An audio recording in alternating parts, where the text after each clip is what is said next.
Hey y'all, Jay Nice on the mic. I think capitalism has really stifled our ability to think creatively and use our imaginations. And I've been just like following a lot of the discourse that's been happening online because we are in an election season here in the US.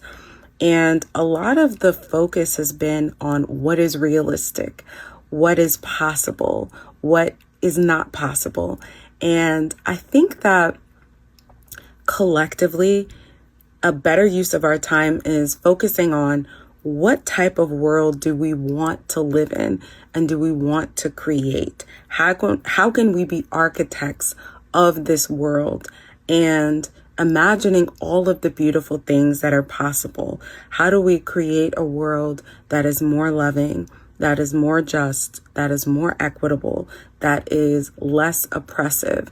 And I think really considering these questions is so important. I was reading this book called Imagination, a Manifesto by Ruha Benjamin. And the book encourages us to think about these things further and deeper. And so I've been really considering, what type of world do I want to live in? What type of world do I want my child to live in? What type of world do we need to create? How do we imagine a better future for all of us?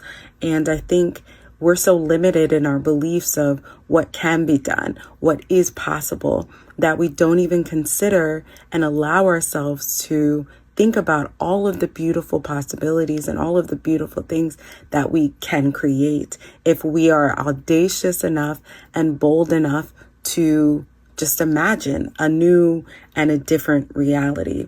So I just wanted to make this really quick video to encourage and invite us to think about this question of what type of world do we want to live in and how do we get there? How do we create that world versus focusing on all of the things that in our current reality are not possible, right? How do we get to this world? How do we create a world that we envision in our imaginations? How do we get there?